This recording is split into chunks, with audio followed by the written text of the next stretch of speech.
You are about to see a film which looks at the need for eye protection and the types of eye protection available. Ideally, you should watch this film with at least 2 of your colleagues, so that you can discuss what you've seen. We will pause at the end of each chapter and ask you some questions, so that you can reflect on what you have seen and heard. In 2004, I was working on a gas tanker. We had to chip and paint the deck.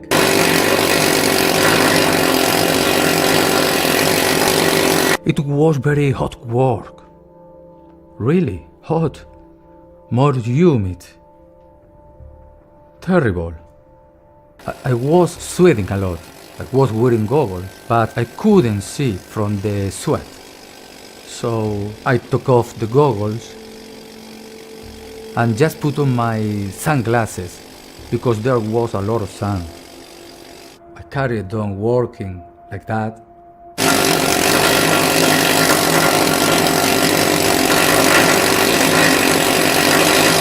But that night, my eye was hurting from the dust. I tried to wash it, but the next day it was swollen and red. I saw the chief officer and he put in some drops and some green stuff to show the dust. But the next day it was worse. When we got to Brazil, I saw a doctor and he said, "You have to go home," because my eye was infected. The cornea of the eye is only 0.5 millimeter thick and quite soft. A thin metal particle may easily penetrate if it comes with a high speed from a rotating tool or from hammering on metal.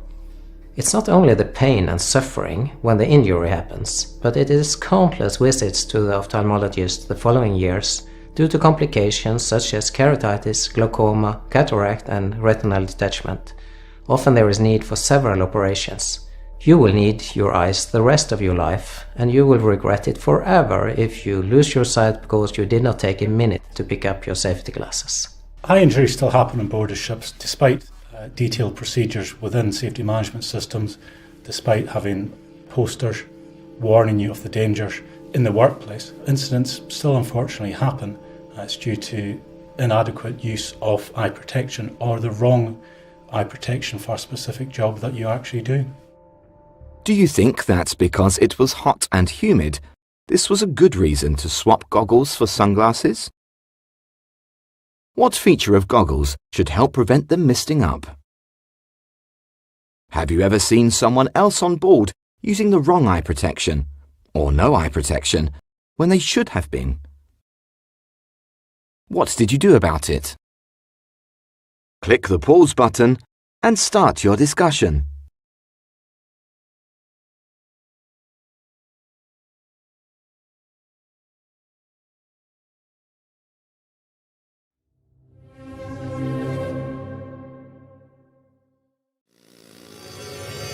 You might think that nobody would need to be told to look after their eyes. After all, you only get one set in life. From what we've just heard, though, it is obvious that seafarers often do not look after them quite as well as they should. Most of us have had dust, sand, or grit in the eye at one time or another. Usually it can be flushed out or dislodged by blinking or gently pulling the upper eyelid downwards. If it is persistent, though, it can scratch the surface of the cornea, the transparent front part of the eye. In particular, if you rub your eye, you can make the situation worse and cause further damage.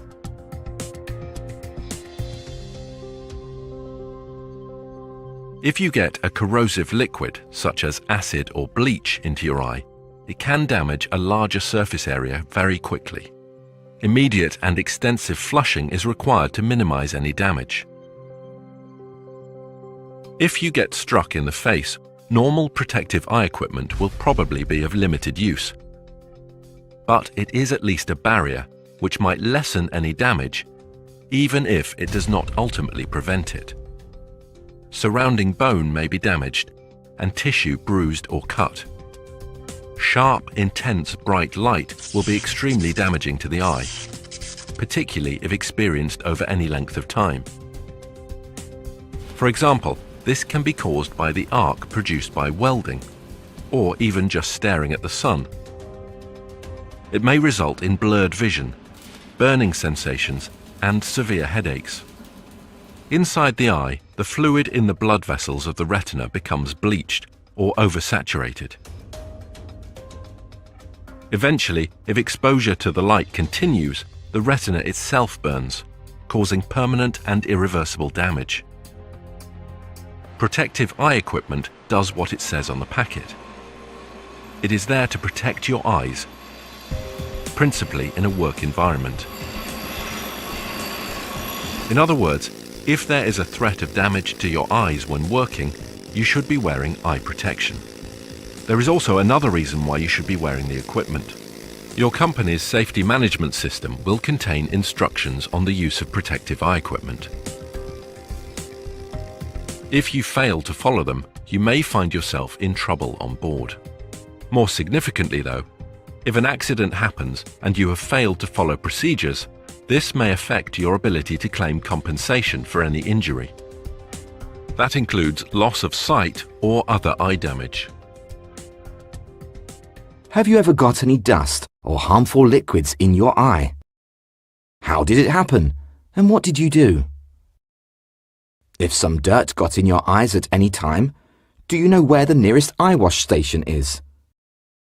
Can you list where they all are on your ship? Did you know that, although it is your employer's duty to provide you with eye protection, it is your duty to wear it? Why do you think some people don't seem to like using eye protection? What reasons have you heard people give for not wearing eye protection? Click the pause button and start your discussion.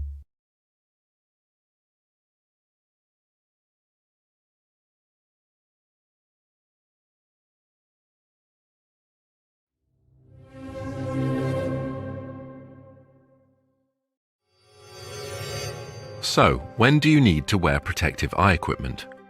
The list of jobs which present a risk to your eyes is a long one, and may be dictated by the kind of ship you're on and the job you do on it. Your company's safety management system manuals will give more detailed guidance. Many tasks that are performed in the engine room workshop, or indeed any other workshop on board, will require goggles or a face mask to be worn. Operating machinery such as lathes or drills can produce fine metal particles, some of which may get thrown into the air. Manual tasks such as filing, cutting and polishing will similarly produce fine dust, which can be suspended in the air. Welding, burning and cutting can be required anywhere on a ship, but a lot of it will take place in the controlled area of the workshop, where procedures are already established and equipment is permanently available. Both the operator and anyone else assisting in the task should take precautions to protect their eyes against damage from exposure to the bright light of the welding arc or cutting flame. Risks exist elsewhere in the engine room too. Boiler treatment chemicals are hazardous to the eyes, and personal protective equipment, including eye protection, should always be used. More information can be found in the safety data sheets for the chemicals concerned.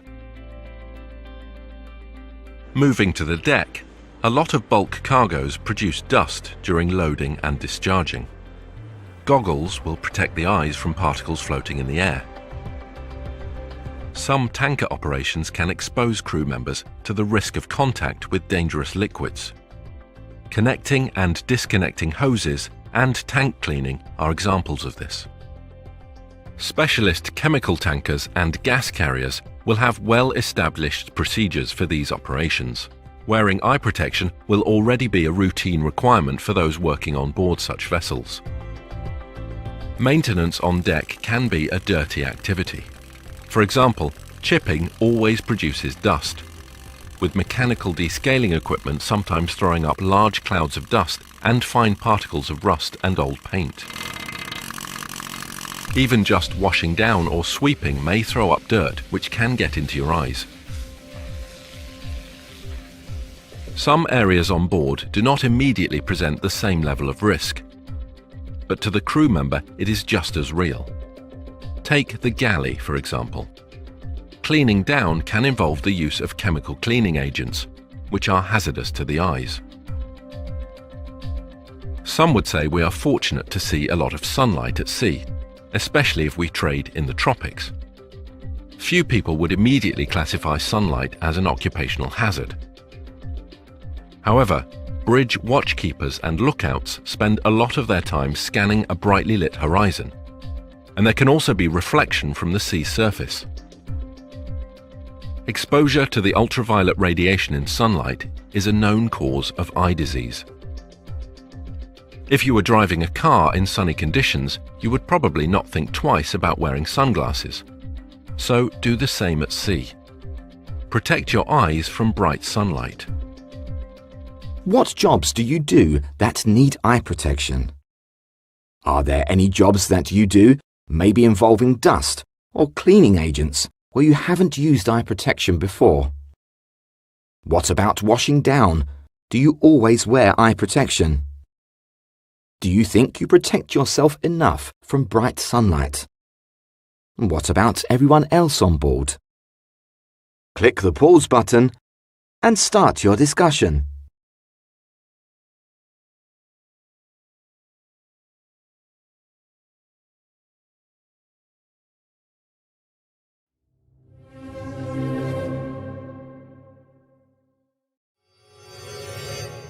For some tasks, protective eyeglasses can be worn, although it must be understood that while these can protect your eyes against particles that might be thrown up, they do not provide any form of seal, which means dust can still get inside the lens and into the eyes.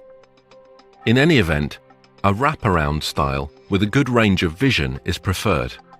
Some may also have a tint to the lens. On no account should you use ordinary sight glasses for protection purposes. Not only could they easily become scratched and damaged, but not being properly reinforced, there is a risk that they will crack or even shatter. Certain types of goggles are designed to be worn over ordinary spectacles. Goggles are the most widely used type of regular eye protection found at sea. They will protect against dust and some liquids. They may have additional features, such as concealed ventilation ducts, to help prevent misting up. Specialist goggles may have darkened lenses for use in and around welding operations. These are more lightweight than a full visor or helmet, but do not protect the full face. A face shield provides a wider field of protection, covering a greater area of the face. It does not provide any type of seal, but is preferred for certain tasks, and is easier to lift up and down than goggles. The shield may be on its own frame or built into a helmet or hood. Some authorities define the face shield as secondary protection. So, in hazardous tasks, such as where there is a risk of chemicals or molten metals splashing up, they require that a face shield is worn in addition to the primary protection provided by goggles or safety glasses. As always, you should follow the requirements of your flag state and your company's safety management system. For welding and cutting tasks, a visor-style shield or helmet is available, providing protection for the entire face and head area. Sunglasses protect the eyes against the harmful effects of the sun's ultraviolet rays, particularly from continuing and long-term exposure. There is a wide range of sunglasses available, and many people will choose to wear designer sunglasses as a fashion statement.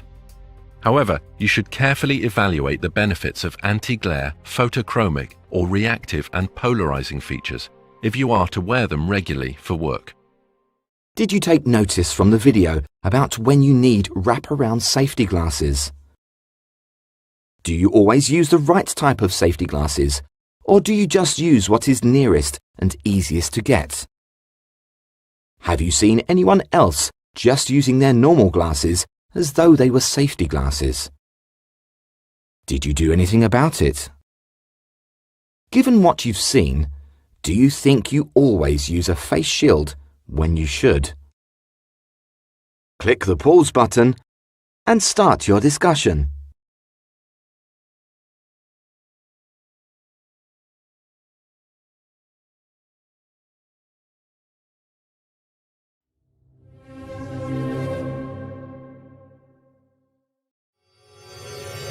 As with all personal protective equipment, those items used for eye protection should be maintained in a clean, serviceable condition at all times. In particular, after use and before you put the equipment away, clean it and check its condition. Always follow the manufacturer's recommended cleaning procedures where applicable.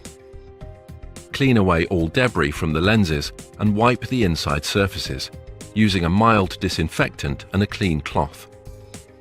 Check the condition of straps, frames and lenses. Any item of equipment found to be damaged or in poor condition must be taken out of service and a replacement obtained before you continue working. Test the functionality of any moving parts and tighten hinges if required.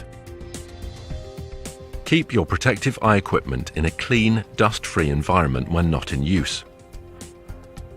Store new protective eye equipment in an orderly fashion and maintain an inventory so that you always have an adequate supply.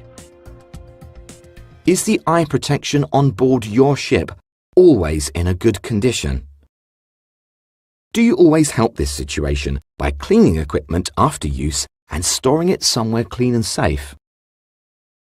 How could the storage of eye protection on your ship be improved? What would you suggest? Click the pause button and start your discussion.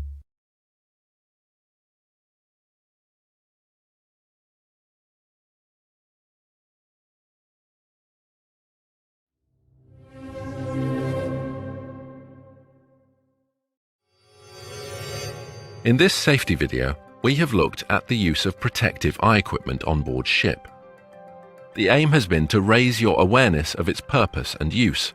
We have explained the reasons why you should use eye protection and when you should use it. We've told you about the different types of eye protection equipment available. And we have discussed maintaining the equipment in a safe and usable condition. We're coming to the end of this video now, but let's look at some actions you can take forward in a practical way. It would be a good idea to go and find your protective eye equipment and check what condition it's in. You might also like to discuss eye protection at your next safety meeting, and maybe look at the procedures in your company's safety management system. Next time you're given a job that involves exposure to dust or other particles, hazardous liquid or bright light, ensure you have made a proper assessment of the risk to your eyes. Finally, and most importantly, take the proper precautions. Use the appropriate protective eye equipment and use it in the right way. We don't want you to end up telling your story on one of our safety videos. Your eyes are very sensitive. You've only got one pair of eyes, and if you damage them, you may lose your job and you may lose your future. So if you protect your eyes, you can stay safe in your work.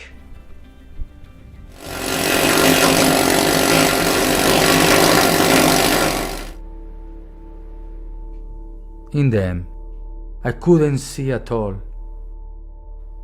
That was my life, you know. I missed the sea, my friends, my whole life offshore.